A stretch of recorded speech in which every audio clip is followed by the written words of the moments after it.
Hi, everybody. I'm here with you today, and my name's Leah. And I'm Mike. And we are going to introduce you to our literature topic of the month.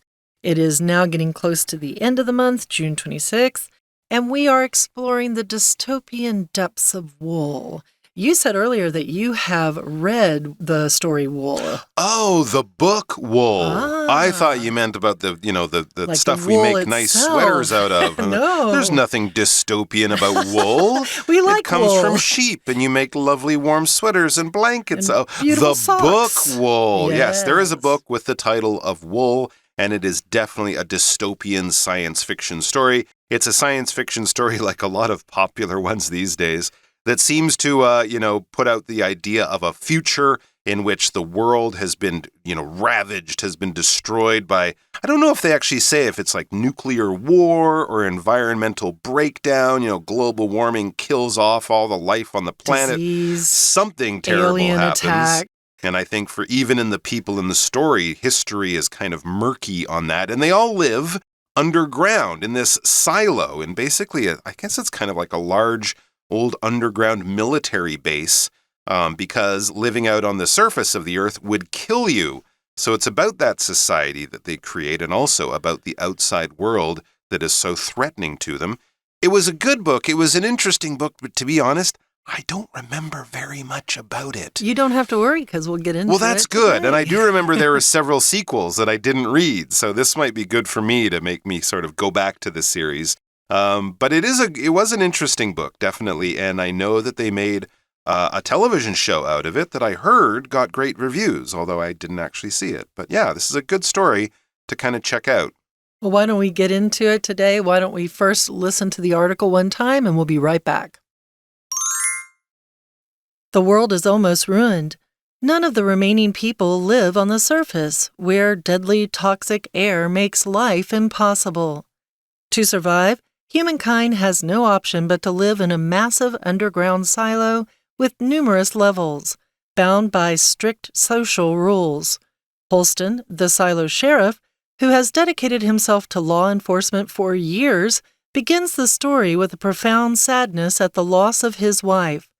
3 years ago, she ventured out for cleaning, a grim sentence for those who wonder what the outside world is like or dare to discuss the past. This task, essential yet fatal, involves cleaning the lenses of the silo's external cameras, offering the inhabitants a glimpse of the destroyed surface. Such is Holston's grief that he volunteers for cleaning. His inevitable death leads to an unlikely new sheriff, Juliet, a gifted mechanic from the lowest level of the silo with no training in law. The silo's stability is soon rocked by the unnatural deaths of Mayor Jans and Deputy Marnes, both of whom recruited Juliet. While Bernard from the IT department emerges as the new mayor, a confused Juliet determines to uncover the silo's hidden truths. Little does Juliet know that her quest for truth will lead her along a path of rebellion. When Bernard learns of her inquiry into the IT department's secret activities, he has her released from duty and arrested, framing her for a crime she didn't commit. Condemned to perform the next cleaning, can Juliet survive after she exits the silo? What secrets does the silo hold? The answers lie ahead in the thrilling pages of Wool and the Silo series. Ooh, I love the way this is setting up. The world is almost ruined. Oh my dun, gosh. Dun, dun. None of the remaining people live on the surface, where deadly toxic air makes life impossible. You almost have to say it that way, don't you? Wow. So none of the remaining people, nobody, that's all that means, lives on the surface. Nobody lives on the surface. Nobody lives on top of the land that we currently live on right now. And that is because deadly toxic air has made living on the surface impossible. Toxic being something that will kill you. You can think of toxic fumes, toxic chemicals, toxic levels of pollution. Sometimes it'll kill you very quickly. Sometimes it'll kill you slowly over years and years of time. That's right. Poisonous, in other words. When you think of toxic, you think of chemicals that you do not want to get in your body. because they're poisonous. Not something that will just make you sick. A virus or a bacteria, we wouldn't say that's toxic. Kill you. But toxic, it will kill the cells in your body. That's all it's designed for.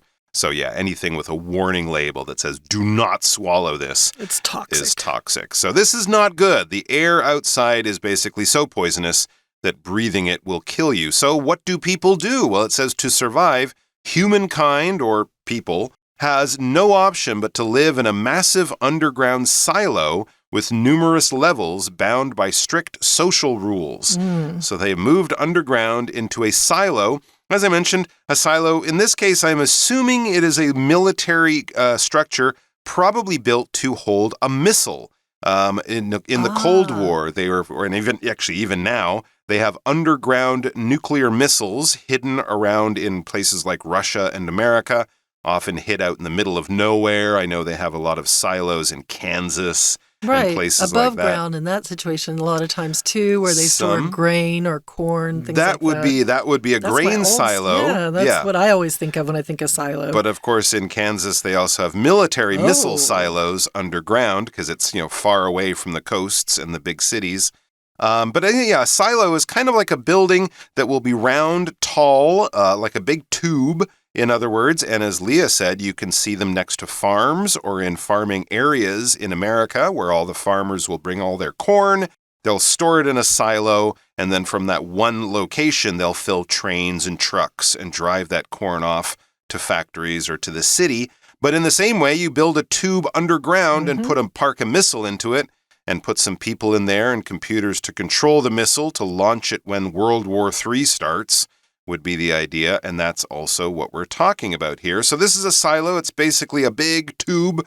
You might also think of it kind of as a big elevator shaft that goes into the ground. It's numerous levels, so it's quite tall, or tall going down. Levels meaning floors here. Levels meaning floors, and they have strict social rules. I guess, the rulers live on the first level, and the people who clean the bathrooms live on the bottom level, or something like that. And I think you don't cross into different levels. A lot of times when you have these kind of controlled areas where you don't have a lot of extra space, you're going to probably have those strict social rules. Right. So you don't really screw something up.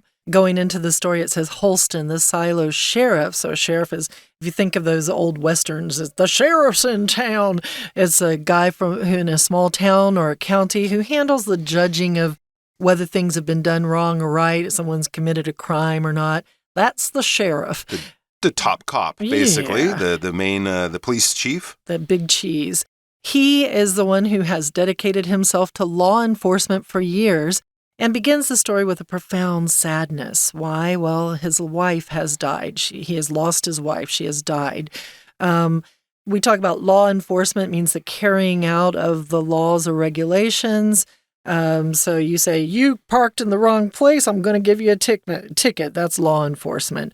You could also, I guess, consider it to be when the judge gives a ruling in a court case. That could be part of law enforcement as well.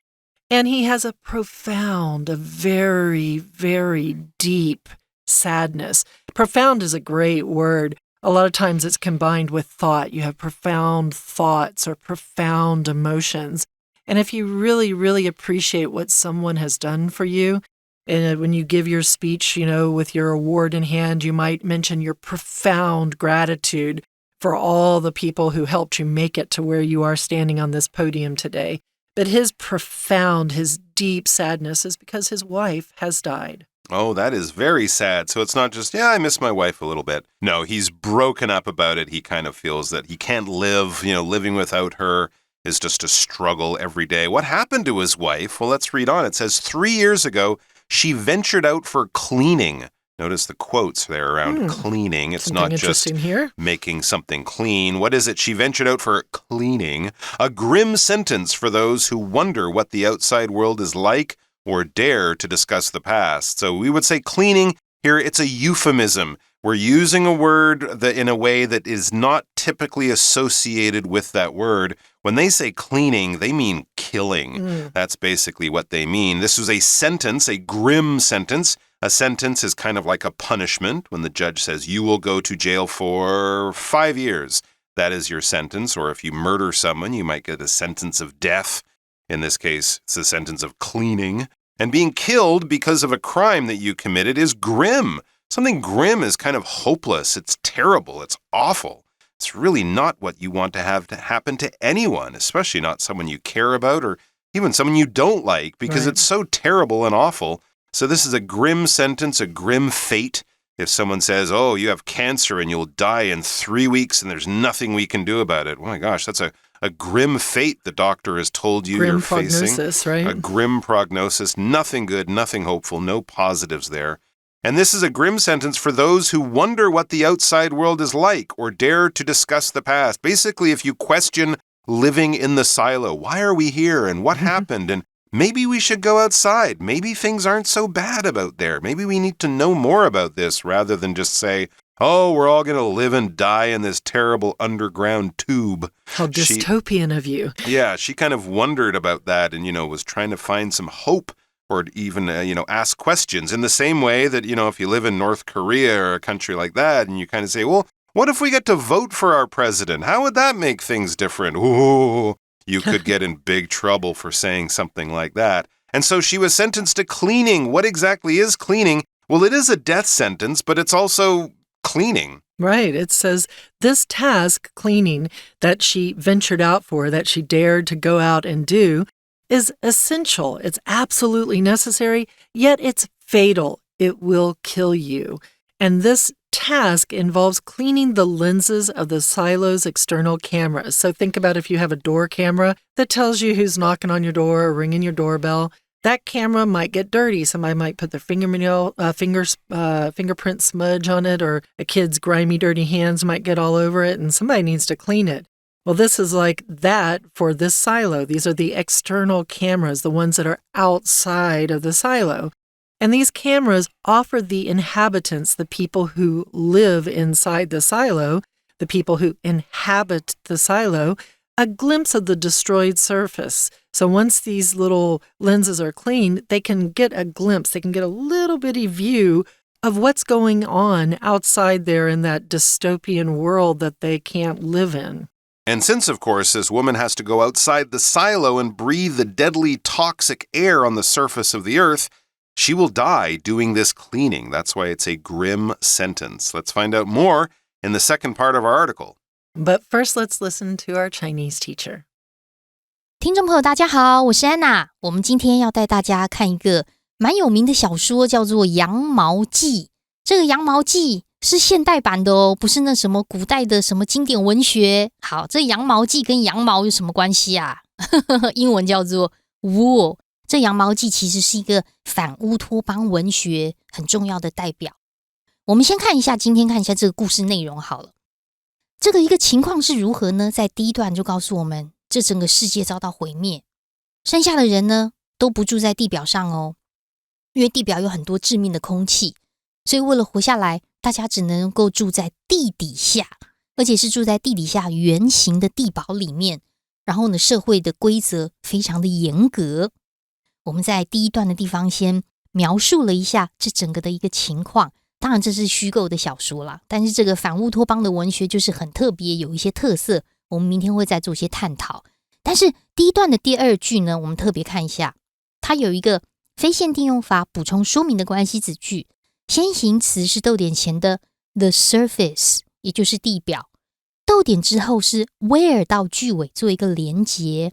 而 where 我们说是官复嘛，官复的意思就指的是副词，地方副词， where 就是在那边，在哪里呢？一定会跟先行词有绝对的文意关系，所以逗点其实就是而在地表上 the surface。 好，在地表上有致命的这个有毒的空气 deadly toxic air。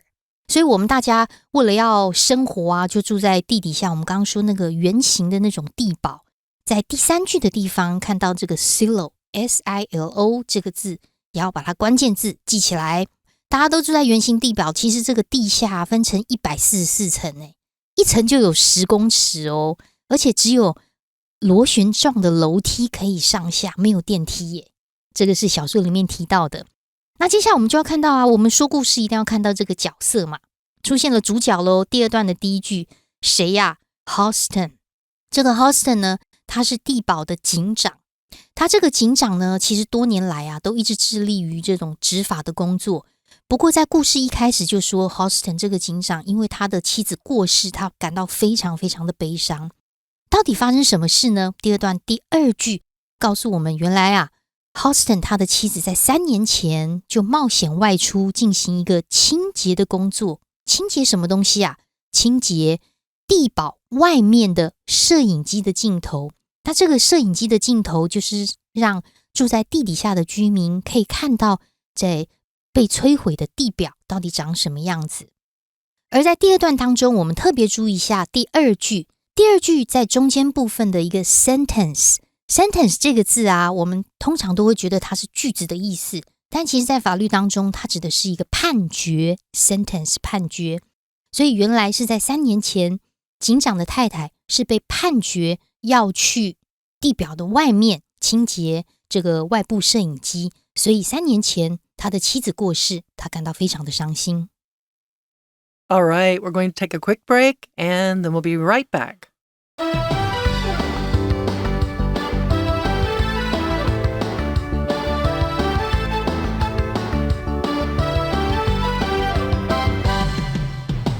All right, so we're getting back into our article. It says, such is Halston, the sheriff's grief, his sadness, his deep, deep, deep sadness and pain at the loss of his wife, that he volunteers for cleaning. So he says, I'll do it. I'm going to volunteer. You don't have to pay me. I'm willing to go. I will go and clean these lenses outside, and I'll take care of it. Wow, okay. I guess that's also going to mean he dies doing it. Yes. Remember, his life was pretty helpless and hopeless without his wife, so he's decided to basically sacrifice himself and commit suicide at the same time. So grief, yeah, great sadness, and he volunteered. He put up his hand and said, I didn't do anything wrong. This isn't a punishment. I just want to do this. When you volunteer, you're saying, I don't have to, but I want to help. I want to do this.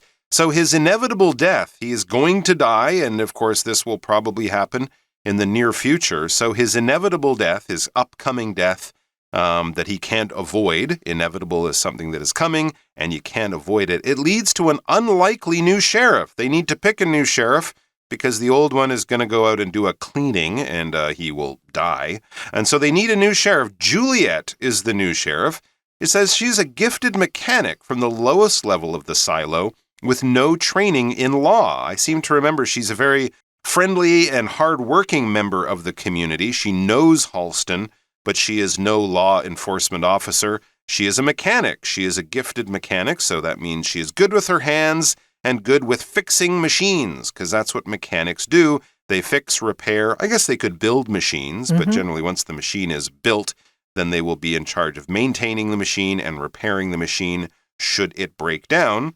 So great if you need help with your broken toaster, but maybe not the perfect person to be enforcing the law. I think, remember, she's also quite young, but no one else really wants the job, and Halston thinks she'll be very good at it. And she's from the lowest level of the silo, so she's kind of from the bottom of society, both physically and in terms of, location-wise. And location, and also in terms of how the society is organized. She isn't one of the powerful, the elite, the leaders. She's just a worker down there from the lowest level of the silo. Now, if you've seen the Dune movies, the mom, Jessica, in the Dune movies, I believe that's the actress that plays the Juliet character in the silo shows. So the silo stability is soon rocked by the unnatural deaths of Mayor Jans and Deputy Marnes, both of whom recruited Juliet. So Juliet was picked. She was recruited. They were like, okay, we choose you. You're going to have to do this job. You've been recruited. You now are a member of this group of people who is in charge. You are the sheriff. And because you are the sheriff, well, you know what? You're going to have to take this position. But wait a minute, we're going to die. So there, for some reason, suddenly something happened. It wasn't a natural death. These guys were not old and just passed away. There were unnatural deaths. They were killed or they were murdered. They were, I don't know. I don't think they're saying they committed suicide. And this causes the silo stability to be rocked. And that just means that the society that is going on inside of the silo is not doing so well. If your world is rocked, it means you're shocked to your core. You're surprised by something. So if the stability is rocked, it means it's all shaken up and everything that was normal before is not doing so well. And that's all happened since Juliet has been recruited. And therefore, we have Bernard from the IT department who emerges, who shows up as the new mayor. And a confused Juliet determines to uncover the silo's hidden truth. So Juliet's like, yeah, I don't know what's going on here. I don't really know the law, but you know what? Something weird is happening, and I'm going to find out what it is, and it's hidden. It's not out in the open. And little does Juliet know something. That is very mysterious and interesting, but little does Juliet know that her quest for truth will lead her along a path of rebellion. Oh boy. Rebellion. So there's going to be trouble down there in the silo as Juliet is trying to find out what's going on, who killed the mayor and the deputy.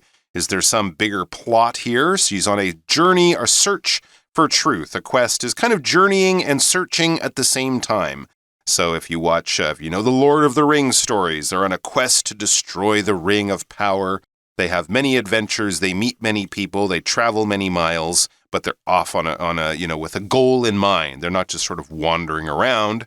They're going, somewhere to do something, and it will probably be challenging and adventurous at the same time. So this quest for truth, her search for truth, will lead her along a path of rebellion. She'll start to kind of break the rules of the society and the silo by looking into the deaths of these people. And that makes us think that, yes, there probably is a plot. Something is going on there. She is going to find out all about some secret and probably illegal or harmful actions by certain untrustworthy people.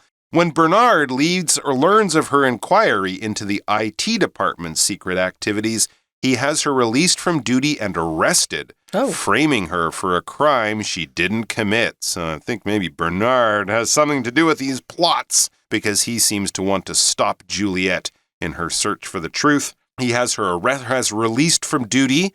That basically means fired. She is no longer required or wanted to be the sheriff.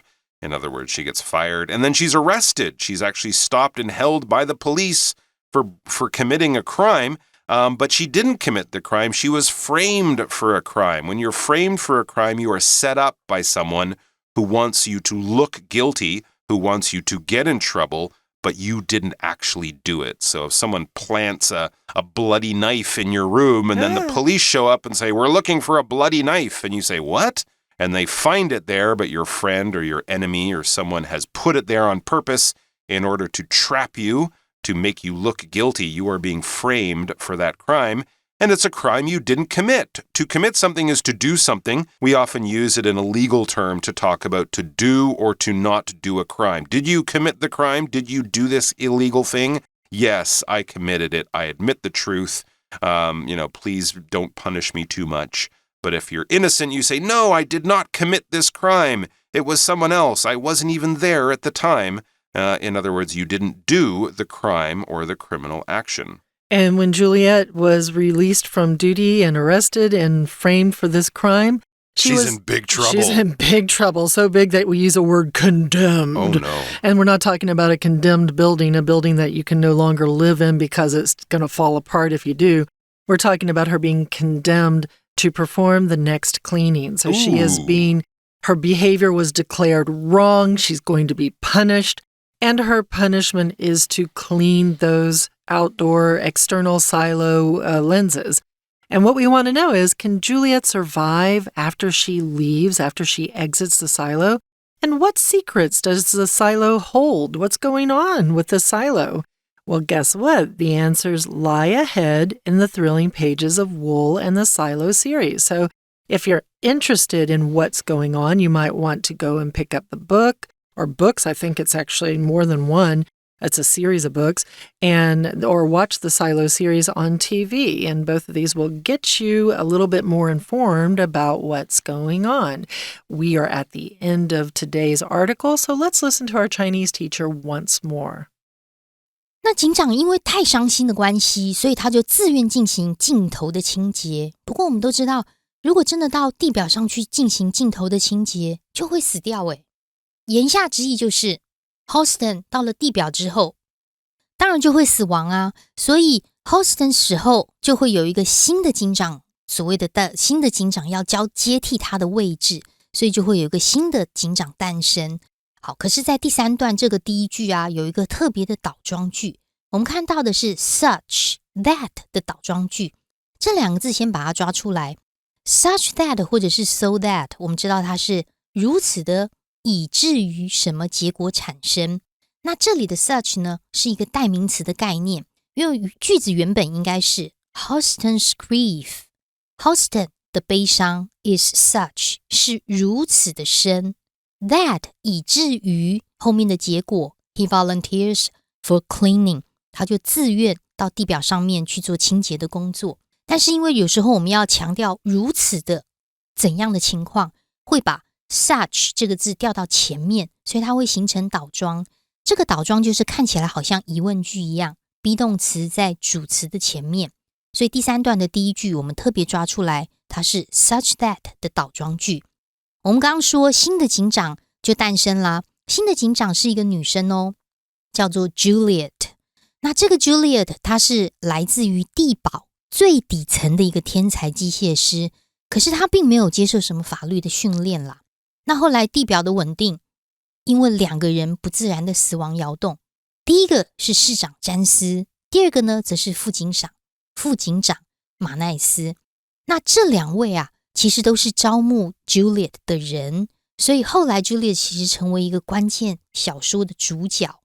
而我们在第3段特别注意一下第3句这个地方，这个第3句啊有一个补充说明的关系子句，可是逗点之后这里的 whom 用的是一个受格，直接受到的影响是因为前面有一个 OF 的介系词后面一定要加上受词。那这里的 whom 呢，代替的就是逗点前面我们刚刚看到的市长跟副警长，所以逗点之后就没有连接词咯，因为 whom 这个关系子句的受词啊，关代的受词其实本身就有连接词的功能，有时候这个 whom 啊会特别出现在综合测验或者是克漏字里面，所以这句话特别小心。那后来谁成为新的市长呢？